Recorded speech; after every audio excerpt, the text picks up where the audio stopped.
On le sent quand même depuis pas mal de temps. Bitcoin stagne, le marché des cryptoactifs stagne également. On va voir en monthly ce que ça donne sur TotalES et sur Bitcoin, voir qu'est-ce qu'on peut faire, à quoi on peut s'attendre, et qu'est-ce qui va se passer dans les prochaines semaines et les prochains mois. Est-ce qu'on est proche du bottom ou pas du tout? On est ici sur TotalES, donc la market cap, la capitalisation totale du marché des cryptoactifs, duquel on a retiré tout simplement les stablecoins. Donc ici on est sur 1M. 1M c'est quoi? C'est tout simplement monthly, donc du mensuel. Un point du graphique est égal à un mois écoulé. Ce qu'on peut voir, c'est que le mois dernier, donc le mois de juillet, on a eu une petite consolidation en dessous d'un grand support. Le grand support, c'est quoi? C'est tout simplement le point bas ici de la bougie d'août 2024. Ceux qui étaient déjà là à l'époque se souviendront de cette année 2024 qui a été particulièrement compliquée. Pourquoi elle a été particulièrement compliquée? Eh bien parce qu'on a quand même passé 1, 2, 3, 4, 5, 6, 7, 8 mois globalement dans de la consolidation. Donc toutes ces bougies ici, c'était de la consolidation des marchés haussiers, des marchés baissiers en quelques jours, en quelques semaines. C'était vraiment un marché qui a été extrêmement compliqué, beaucoup de mèches, beaucoup de ravalements. Pour ceux qui étaient là, souvenez-vous, tout ce qui était sentiment de marché, il y avait quand même beaucoup de monde qui pensait que ici, on avait atteint un pic de marché, on était tout simplement occupé de construire un double top par rapport à 2022, et qu'en fait le marché allait s'écraser pour revenir chercher les zones de bottom et donc les 15-20 000 dollars sur Bitcoin. Au final, c'est pas ce qu'on a eu, parce que la fin d'année a été, si je peux dire, sauvée par Donald Trump, hein, qui a été élu en Amérique.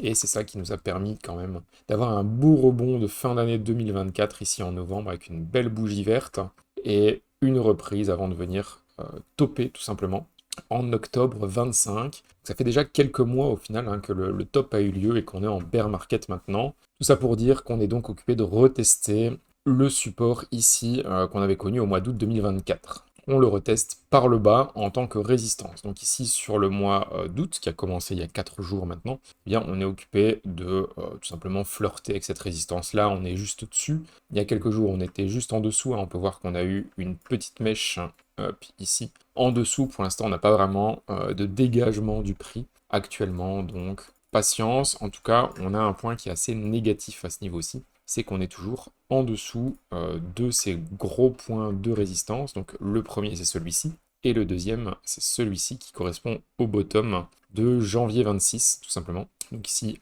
la bougie de février, pardon, la bougie de février est venue clôturer ici aux alentours des 2, donc on est toujours en dessous de ces grosses résistances. Pas de folie pour l'instant. Je vais rester sur du mensuel et je vais passer cette fois-ci sur Bitcoin où c'est quand même un peu plus clair et un peu plus haussier. En quoi c'est plus haussier? J'ai deux éléments qui sont quand même vachement intéressants. Le premier au niveau du prix et le deuxième au niveau du temps, tout simplement. Au niveau du temps, je pense que c'est la première fois que j'en parle dans les vidéos. Je suis pas trop un expert en général du timing des marchés, mais il y a quand même un fait qui est assez intéressant, c'est que les bear markets crypto durent en général 360-400 jours. Donc c'est plus ou moins une grosse année. C'est ce qu'on a eu en 2014, donc il a fallu un petit peu moins de 400 jours entre le top et le bottom du marché.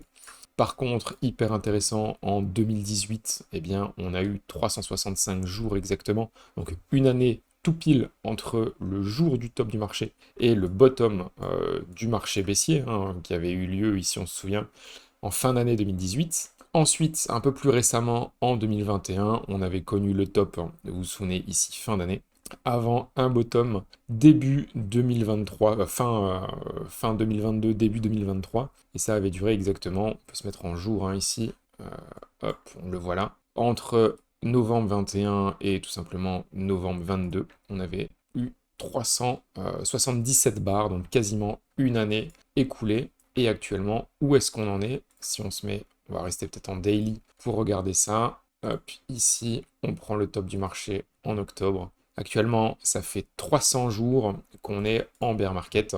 Et si on prend une moyenne d'une année, eh bien, on peut voir que ça nous amène, eh bien, tout simplement en octobre 2026, c'est-à-dire au final dans quelques semaines, donc très bientôt. Ça, c'est vraiment au niveau du temps, tout simplement. Donc, on a toujours le temps et le prix. Le temps, on vient d'en parler, on n'est plus très loin théoriquement d'une fin de bear market. Maintenant, au niveau du prix, eh bien, on a quelque chose de très intéressant aussi, c'est que généralement, en fait, à chaque fois, on n'est jamais venu repasser en dessous des clôtures mensuelles sur Bitcoin. Ici, en novembre 2013, on a eu un ATH ici, et bien sur le bear market suivant, pardon, on n'est pas repassé en dessous de cette zone d'ATH. Un peu plus récemment, ici, donc on avait eu le top aux alentours des 20 000 dollars, si vous vous souvenez bien, sur Bitcoin. Alors ici, attention, on est sur des clôtures mensuelles, donc le top il se fait à 14 000 dollars. On peut voir qu'ici, on est venu retester pas loin du top, hein, mais on n'est pas repassé en dessous. Et encore une fois ici, si on se met en clôture mensuelle, eh bien le top il a lieu à 61 000 dollars et actuellement on est tout simplement occupé de retester ce support-ci. On l'avait déjà retesté une première fois ici, mais pour l'instant on est toujours au-dessus de celui-ci, donc ça reste vachement intéressant. On est sur une zone à ne pas perdre sur Bitcoin. Si on regarde, on est quand même, eh bien, je dirais, beaucoup plus proche de la fin que d'un début de bear market. Donc très intéressant. Un deuxième point encore plus intéressant aussi, et qui est plutôt aussi hein, pour le marché, moi je suis quand même assez optimiste pour les mois et années à venir, c'est que récemment, il y a quand même eu des mauvaises nouvelles sur Bitcoin. Hein. On a Saylor qui a quand même vendu pas mal de Bitcoin. On a eu ce problème de cold storage là, qui a eu des hacks. Eh bien, pas mal de Bitcoin qui ont été volés également. Et pourtant, Bitcoin stagne à 64 000 dollars. On n'a pas de grosse mèche de liquidation, on n'a pas de grosse mèche de vente actuellement. Donc c'est plutôt positif. Si on se met en hebdomadaire, on peut voir que sur Bitcoin, on est vraiment dans un cluster de résistance, même si en monthly, on est plutôt sur des supports. Donc ici, on est sur des supports, mais si on zoome un petit peu, on peut voir qu'il y a certains éléments qui sont, eux, négatifs. Donc on va vraiment avoir une balance entre plutôt du positif et plutôt du négatif. En hebdomadaire, on a une grande ligne ici, une grande ligne de tendance qui sert de résistance. On n'est pas venu la retester encore pour l'instant, mais en tout cas, on est dans la zone. Donc ça, c'est déjà un premier point négatif, un premier point baissier pour le marché. Le deuxième point qui, lui, est vraiment propre, mais pareil, hein, reste baissier, c'est tout simplement qu'on est venu retester cette zone de résistance ici aux 66 000 dollars. Ici, la zone grise que vous voyez, qui est tout simplement représentée par les bottoms qu'on a connus en début d'année. Fin février ici et fin mars ici. On est venu le retester une première fois début juin, on a été fortement rejeté. C'est là qu'on a été rechercher la zone vraiment tip-top, hein, 58-59 000 dollars, où on a pris nos positions directement avec Steady Lads. On a rebondi et on est venu rechercher encore une fois les 65 500 dollars, qui est la résistance propre vraiment et qui correspond au all-time high hebdomadaire de 2021, donc sur clôture. On aimerait pouvoir voir une cassure, un retest et puis un marché qui s'envole. Ça, ce serait vraiment le setup ultime qui permettrait de se positionner avec un risk-reward qui serait excellent, mais qui pour l'instant n'existe pas. On n'a pas encore ça, on est encore toujours sous les résistances. Tant qu'on est sous les résistances, eh bien, on ne cherche pas à prendre énormément de risques. On protège le capital et on reste surtout attentif à pouvoir re-rentrer par la suite sur le marché. Donc ça, c'est vraiment ma vision long terme sur Bitcoin et sur le marché crypto plus général. Pour moi, on n'est pas loin d'un bottom de bear market. Il y a quand même de fortes probabilités pour que le bottom ait été fait. Alors, c'est pas l'avis qui est partagé par tout le monde, hein, on le sait, il y a beaucoup de monde qui pense encore qu'on va aller chercher les 35 000, 40 000 dollars. Alors, peut-être qu'on va y aller, je n'en sais rien. C'est juste que j'ai quand même des bons éléments haussiers pour une reprise long terme très bientôt. Un deuxième point aussi, c'est que on a quand même pas mal d'actifs sur les marchés traditionnels qui se sont cassés la figure, hein, des moins 20, moins 30, moins 40%. La Bulia a quand même bien dégringolé. Ok, le all-time high, le SP500 pardon, est en all-time high aujourd'hui. Hein. Si on regarde US500, on a un très beau all-time high aujourd'hui avec une belle bougie de breakout. Franchement, c'est très propre. Très beau ravalement. Donc ici, beaucoup de personnes pensaient qu'on allait avoir un double top et qu'on allait potentiellement venir rechercher la zone ici. Malheureusement, c'est pas ce qu'on a eu. Ça aurait donné une très belle opportunité pour se placer, mais eh bien, on n'a pas eu cette opportunité-là. Pour l'instant, très beau rebond. Mais il y a pas mal d'actifs quand même qui se sont cassés la figure. C'est pas parce que l'indice performe très bien que l'ensemble des actifs sous-jacents performent eux tout aussi bien. Donc ça c'est pour Bitcoin dans les hauts time frames. Si on va dans les plus petits time frames en 3D, il n'y a pas grand chose à montrer. Par contre en daily, il y a quand même quelque chose d'intéressant. C'est ici ce canal descendant qui ressemble plutôt à un bull flag. Donc on a quoi? On a une première tendance haussière, une consolidation. Et ici, on est occupé de faire une cassure de ce canal baissier pour potentiellement avoir la deuxième jambe haussière. Alors, est-ce que cette deuxième jambe haussière va venir s'écraser à nouveau dans la zone des 65-66 000 dollars ou au contraire, ça va être ce pattern-là qui va nous permettre de nous extraire de la zone et tout simplement de repartir plutôt haussier. Parce que je vous le rappelle, si on vient casser la zone ici en dessous des 70 000 dollars, eh bien, c'est potentiellement une porte ouverte vers un retest des 80-85 000 dollars dans un premier temps. Et puis pourquoi pas une reprise de marché beaucoup plus pérenne et un bull market tout simplement qui se reprendrait. Ça peut être très très intéressant. Au niveau des indices, qu'est-ce qu'on peut voir sur l'indice d'alt season? Sur l'indice d'alt season, pour moi, il n'y a pas grand-chose à dire. On est toujours occupé de consolider dans cette grande boîte ici. Au final, depuis le 1er mai, on est vraiment dans une consolidation qui est à plat. Il n'y a rien à faire ici. Il n'y a pas à aller se placer sur les alts. On n'a pas de hedge vraiment. Donc ici, pas d'alt season à voir de mon côté. Sauf si vraiment on aurait quelque chose comme ceci qui peut se passer, avec une cassure baissière et un premier objectif aux alentours des 68-69%. Ça pourrait déjà être plutôt pas mal. Peut-être Ethereum qui reprendrait du poil de la bête, ou d'autres alts. En tout cas, pour l'instant, il n'y a pas grand-chose à se mettre sous la dent sur les alts. Si on passe sur les alts versus USD, on est occupé de construire plutôt un triangle descendant. Ça se voit encore mieux quand on inverse le graphique. Donc si vous voulez, quand vous êtes sur TradingView, vous appuyez sur Alt et la lettre I, et ça vous permettra de retourner votre graphique. Ça permet de ne pas avoir certains billets plutôt haussiers ou baissiers.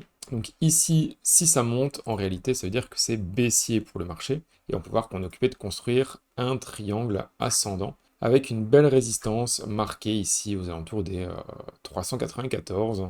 Hop, mais peut-être qu'on pourrait avoir une invalidation aussi, avec un marché qui vient rechercher, et puis qui passe à travers, mais vers le bas, ce qui serait donc plutôt haussier pour les alts versus USD, sachant qu'en plus, on est sur un très gros support ici, un gros support qui date depuis septembre-août 2024, tout comme Bitcoin, donc on est sur les mêmes zones, plutôt intéressant. Sur les alts versus BTC par contre, là, c'est pas encore gagné. On a toujours l'espoir ici de venir faire un bottom, mais honnêtement, j'ai pas encore de reprise haussière qui pointe son nez. En tout cas, tant qu'on n'aura pas cassé cette zone-ci, eh bien pour moi, on n'est pas dans une vraie alt season. Alors, on pourrait avoir un rebond ici qui viendrait rechercher justement la zone, peut-être pour en piéger beaucoup avant de redescendre. Je ne sais pas. Mais en tout cas, pour moi, la zone à observer vraiment, c'est cette zone-là, parce que c'est la zone la plus importante.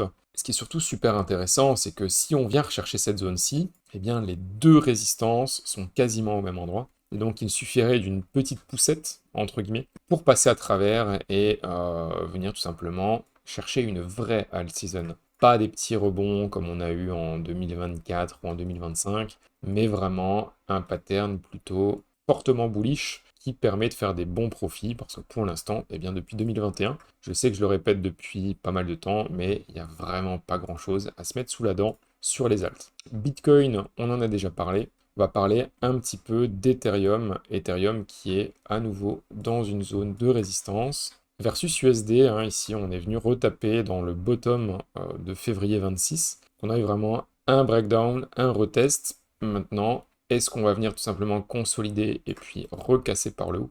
Ou bien repartir plutôt vers le bas parce qu'on s'est tapé la tête et que le bear market reprend? Je ne sais pas, mais en tout cas, ce qui est surtout très intéressant, c'est qu'on est venu casser cette ligne de tendance ici hebdomadaire en rouge. Donc c'est vraiment un point positif sur Ethereum. Sur ETH versus BTC cette fois-ci, eh bien, on est toujours plutôt bullish. On a eu ce long canal baissier qui a été cassé.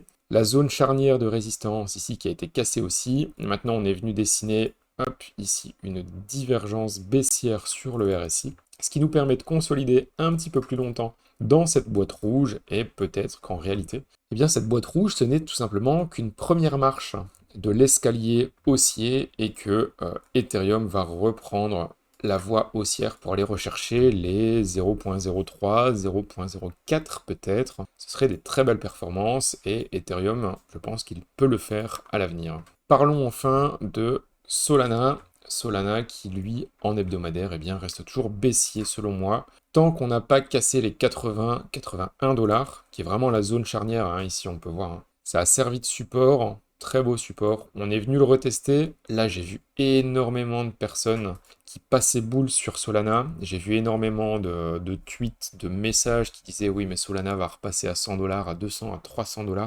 Solana, c'est le futur. Eh bien, non. Malheureusement, il y a beaucoup de monde qui passe extrêmement bullish sur des grosses résistances. Donc pour moi, c'était quand même assez clair que c'était pas un endroit où il fallait aller se positionner sur sol. Je dis pas que Solana va pas repartir, hein. Peut-être qu'on va avoir quelque chose comme ceci, et qu'au final, elle va repartir, Solana va repartir vers le haut. Je n'en sais rien, mais en tout cas, prendre position dans cette zone-ci, c'était vraiment du suicide. Donc, je conseillais pas, et je pense que c'était une bonne chose. Donc voilà pour la première partie de l'analyse hebdomadaire du marché. Pour moi, sur les alts, rien à faire. Tant qu'il n'y a pas des gros niveaux qui ont été cassés, pour moi, il n'y a que deux actifs à suivre, c'est Bitcoin et Ethereum.